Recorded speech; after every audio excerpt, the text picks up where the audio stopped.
तुर्की ने इजराइल पर हमला शुरू कर दिया है।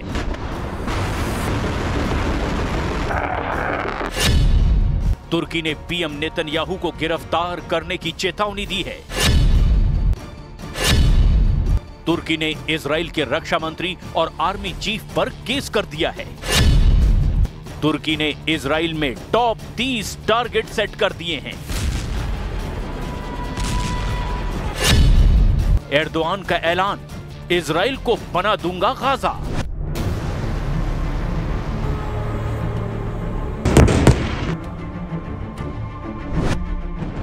एर्दोआन ने 2 साल तक गुस्से को पाल कर रखा, लेकिन अब इजराइल से उन्होंने गिन गिन कर बदला लेना शुरू कर दिया है। तुर्की के कट्टर राष्ट्रपति ने पीएम नेतन्याहू को गिरफ्तार करने का पूरा प्लान बना लिया है। तुर्की नेतन्याहू पर मुकदमा चलाएगा, उन्हें हथकड़ी लगाएगा। नेतन्याहू के साथ 37 इजरायली दिग्गजों की तुर्की ने हिट लिस्ट बना रखी है। एर्दोआन ने नेतन्याहू का गिरफ्तारी वारंट निकालने के बाद बड़े एक्शन की तैयारी शुरू कर दी है।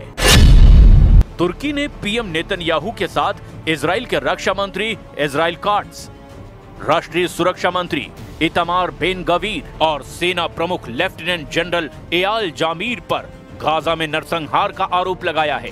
नेतन्याहू के खिलाफ जारी वारंट में 17 अक्टूबर 2023 को गाजा के अल अहली बैप्टिस्ट अस्पताल पर हमले में 500 लोगों की मौत के आरोप लगाए गए हैं। इसके साथ ही 29 फरवरी 2024 को इजरायली सैनिकों की ओर से मेडिकल उपकरणों की बर्बादी के आरोप भी लगाए गए हैं। मार्च 2024 में भी गाजा के तुर्की फिलिस्तीनी फ्रेंडशिप हॉस्पिटल पर इजराइल की बमबारी के दावे किए गए थे। अब तुर्की ने गाजा में अपने अस्पताल की तबाही का बदला लेना शुरू कर दिया है, जिससे हमास लीडरशिप के हौसले बुलंद हो गए हैं। हमास ने नेतन्याहू के साथ 37 लोगों पर तुर्की के एक्शन पर खुशी जताई है। वहीं इजराइल ने तुर्की को धमकी दी है कि वो ऐसे हथकंडे से युद्ध भड़काने की साजिश बंद कर दे। इजराइल के विदेश मंत्री गिडोन सार ने सोशल मीडिया प्लेटफॉर्म पर लिखा, इजराइल एर्दोआन के पीआर स्टंट को सख्ती से खारिज करता है। तुर्की के वारंट के जवाब में इजराइल बड़े एक्शन लेने के मूड में है, क्योंकि एर्दोआन ने ये पहली बार नहीं किया है। हाल ही में जितने यूरोपीय देशों से उन्होंने मुलाकात की है, उसमें नेतन्याहू पर नरसंहार के आरोप लगाए गए हैं। तुर्की की कोशिश है कि ज्यादा से ज्यादा देशों को इजराइल के खिलाफ करके वो नेतन्याहू पर शिकंजा कस दें। जर्मन चांसलर के साथ हुई मीटिंग में एर्दोआन इजराइल पर किस कदर बरसे थे, उसे भी देख लीजिए। Şansölyenin bir konusuna maalesef katılamıyorum. O da şudur. Bir defa bu süreç içerisinde ne yazık ki 60 bini aşkın çocuk, kadın, yaşlı burada öldürülmüştür. Ve Hamas'ın elinde bombalar yok. Hamas'ın elinde nükleer silah yok. Ama bu silahların hepsi İsrail'in elinde mevcut var ve İsrail तुर्की पूरी सैन्य तैयारी करने के बाद ही Israel से टकराने का जोखिम मोल ले रहा है। कुछ दिन पहले ही एर्दोआन और ब्रिटेन के प्रधानमंत्री कीर स्टारमर के बीच में 20 यूरो फाइटर टाइफून का सौदा हुआ है। ये डील 10.7 अरब डॉलर की है, यानी करीब 95,000 करोड़ रुपए में तुर्की को ब्रिटेन से 20 यूरो फाइटर टाइफून जेट मिलेंगे। डील का मतलब साफ है कि जो फाइटर जेट पुतिन के खिलाफ लड़ने के लिए बनाए गए हैं, अब तुर्की उन्हें खरीद रहा है। तुर्की के साथ फाइटर जेट डील ने यूरोप का जोश हाई कर दिया है। पुतिन से S-400 एयर डिफेंस सिस्टम की डील करने के बाद से एर्दोआन के नेटो से संबंधों में खटास भरती जा रही है। हालांकि तुर्की खुद नेटो का हिस्सा है, लेकिन इजराइल का सबसे कट्टर दुश्मन भी। इसीलिए अमेरिका के ना चाहने पर भी वो नेटो देशों में इजराइल विरोधियों की टीम बना रहा है। Typhoon savaş uçaklarının tedarikine dair uygulama düzenlemeleri, heyetler arası görüşmelerde imzalandı. Biz de az önce Sayın Steinmeier'la bu konudaki işbirliği beyanına huzurlarınızda imza attık. Bu mutabakatı iki yakın müttefik olarak aramızdaki stratejik ilişkilerin Erdogan के order पर British PM Keir Starmer को तुर्की के सबसे secret अड्डे में ले जाया गया, जहां तुर्की के रक्षा मंत्री ने उन्हें दिखाया तुर्की का वो फाइटर जेट जो भविष्य के लिए बनाया जा रहा है। इसका नाम है कान। कीर स्टारमर को बताया गया कि तुर्की का कान फाइटर जेट 5वीं पीढ़ी का स्टेल्थ लड़ाकू विमान है जो रडार की पकड़ में नहीं आएगा। तुर्की इस विमान को 2030 तक अपनी वायुसेना में शामिल करना चाहता है। यूरोफाइटर टाइफून डबल इंजन वाला लड़ाकू विमान है जो 2400 किलोमीटर प्रति घंटे की अधिकतम रफ्तार से उड़ सकता है। 13 हार्ड पॉइंट के साथ ये फाइटर जेट 8000 किलो तक के बम और मिसाइल लेकर उड़ सकता है। इस विमान की रेंज 2900 किलोमीटर है और ये 20,000 मीटर की ऊंचाई तक उड़ सकता है। अभी ये विमान 9 देशों की वायुसेनाएं उड़ा रही है और ये राफाल और F-16 की टक्कर का फाइटर जेट माना जाता है।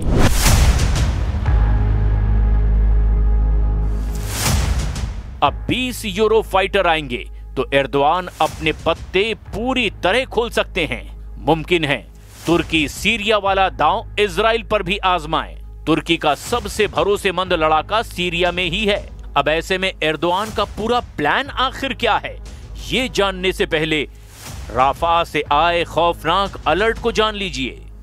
जहां राफा बॉर्डर के पास करीब 200 हमास लड़ाके एक सुरंग में फंस गए हैं और वहां से निकल नहीं पा रहे हैं। इजरायली मीडिया रिपोर्ट्स में बताया गया कि ये लड़ाके मार्च 2025 से वहां फंसे हुए हैं। इजरायली सेना ने हमास लड़ाकों को बाहर निकलने का रास्ता बंद कर दिया है। इजरायली अधिकारियों के मुताबिक ये लड़ाके गाजा के उस हिस्से में मौजूद हैं जो इजराइल के नियंत्रण में हैं। वे सुरंगों के अंदर छिपे हैं, लेकिन अगर पीछे हटने की कोशिश करेंगे तो सीधे इजरायली सैनिकों यानी कि IDF के हाथों पकड़े जाने का खतरा है। वाईनेट न्यूज के मुताबिक पीएम नेतन्याहू ने साफ कहा है कि एक भी लड़ाके को जिंदा नहीं छोड़ा जाएगा।